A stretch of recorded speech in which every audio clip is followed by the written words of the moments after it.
Hello class, welcome back to my ongoing seminar series. Today we'll be examining 7 of the most fascinating mythical creatures known to science. As always, I shall be presenting only the highest quality scientific information currently available.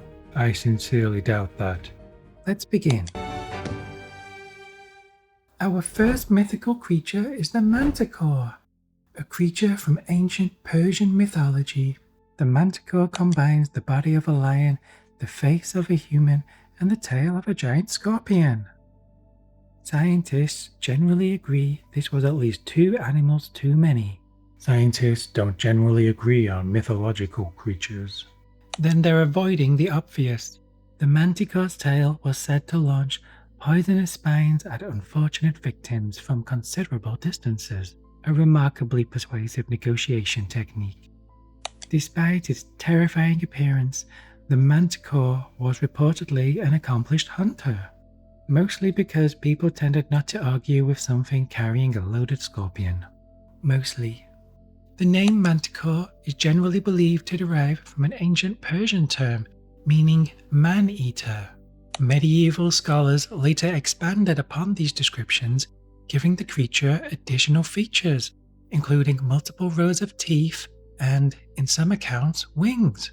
The stories certainly became more elaborate over time. Yes, scientists refer to this as feature creep.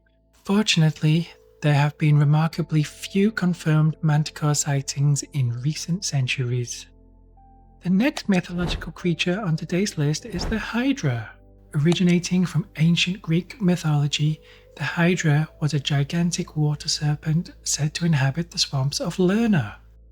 Scientists agree that living in a swamp was its first mistake. The Hydra is best known for possessing numerous heads. Exactly how many heads depended entirely on which ancient author happened to be writing about it at the time. The creature also possessed an extraordinary regenerative ability. If one of its heads was removed, 2 more would immediately grow in its place. This made slaying the creature considerably more time-consuming, which made defeating it exceptionally difficult. Yes, and deeply demoralizing. Eventually, the Hydra encountered the Greek hero Heracles, one of his famous 12 labors. A clear example of why reading the job description beforehand is important. After many wasted hours, Heracles eventually discovered that cauterizing each neck prevented new heads from growing. Ancient problems require ancient health and safety violations.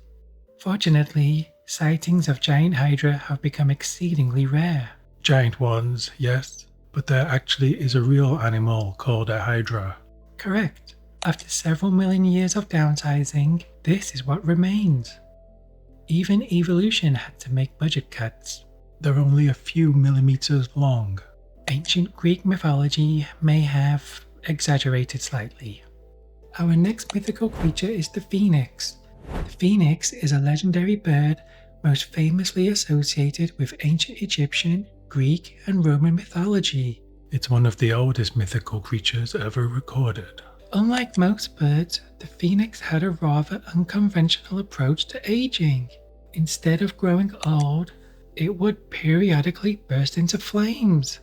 That sounds like less of a solution and more like a serious problem. According to the legends, a new phoenix would then emerge from the ashes of the old one, an effective recycling program. Ancient accounts disagree on exactly how long a phoenix lived before being reborn.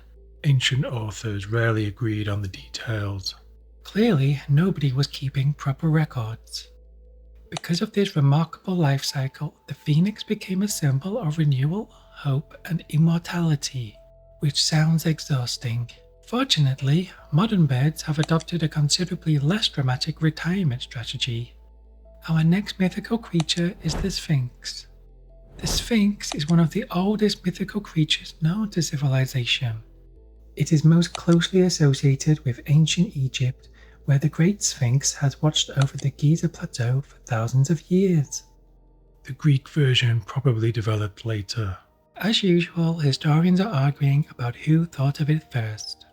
While both traditions describe a creature with the body of a lion and the head of a human, There are several notable differences. Egyptian sphinxes were almost always depicted as male, whereas Greek sphinxes were traditionally female and usually had large wings. They served rather different roles in each culture. In Greek mythology, the sphinx would stop travelers and require them to answer a riddle before allowing them to pass. Failure usually ended badly. Ancient border security was considerably more interactive. The accepted answer is a human. Crawling as a baby, walking as an adult, and using a walking stick in old age. Correct. According to the myths, the hero Oedipus correctly answered the riddle, a surprisingly poor business model. Whilst most people remember the famous riddle, few are aware the Sphinx also asked a second question. What weighs more, 1 kilogram of feathers or 1 kilogram of rocks? The correct answer was rocks. That's not the correct answer. Which is why so few people got through. Our next mythical creature is Cerberus. Also known as the Hound of Hades, Cerberus was the monstrous guardian of the Greek underworld. His primary responsibility was to prevent the dead from escaping and to discourage the living from entering. Security was taken very seriously in ancient Greece. Possessing 3 heads allowed Cerberus to monitor multiple directions simultaneously. It also tripled the number of arguments during lunch. According to the myths, Cerberus was the offspring of 2 legendary and monstrous creatures, Typhon and Echidna. Unfortunately, no ancient depictions of Echidna are known to have survived. She was described as half woman and half snake, living alone in a cave, presumably after deciding the relationship with Typhon had become a little too toxic. Many of Greek mythology's most famous monsters were said to be their children, including the Hydra, the Sphinx, and several others we'll probably cover in future classes. Family reunions must have been a nightmare. Despite its fearsome reputation, several legendary heroes managed to get past Cerberus. Heracles famously captured him alive as one of his 12 labors. Exactly.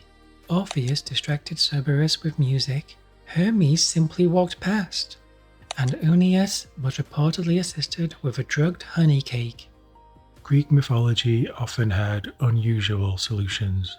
An unfortunate lapse in security protocol. Our next mythical creature is the Kraken. Originating from Norwegian folklore, the Kraken was said to inhabit the deep waters of the North Atlantic Ocean. Sailors described it as one of the largest creatures ever encountered.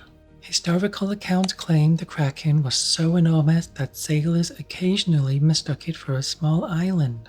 When disturbed, the Kraken would allegedly emerge from the depths and attack passing ships using its enormous tentacles. Today, many historians believe the Kraken legends may have been inspired by sightings of real giant squid.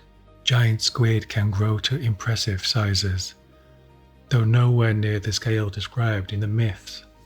Evolution appears to have scaled back the original design. Some stories also claim the Kraken created enormous whirlpools capable of dragging entire ships beneath the sea, which is why I generally avoid boating. Our final mythical creature for today's class is the Camoeto. Originating from the folklore of southern Chile, the Camoeto is a legendary creature often described as a powerful calf or bull with a single magical horn. A much less commonly known creature compared to the others we've discussed. Which is why I saved the best one for last. According to legend, the horn of the Camoeto possessed extraordinary healing properties and was highly sought after. The Camoeto was also believed to shape the landscape itself, creating rivers and waterways as it moved through the land. So essentially a very aggressive environmental engineer. Capturing a Camoeto was considered extremely difficult as it possessed enormous strength and would attempt to escape back into the wilderness. Understandably, even mythical creatures value personal freedom. Variations of folklore describe the Camoeto with distinctly aquatic seal-like features. While the Camoeto may not be as famous as dragons or mermaids, it remains an important part of Chilean folklore. that's actually a good point. And now you know about it. You're welcome. Class dismissed.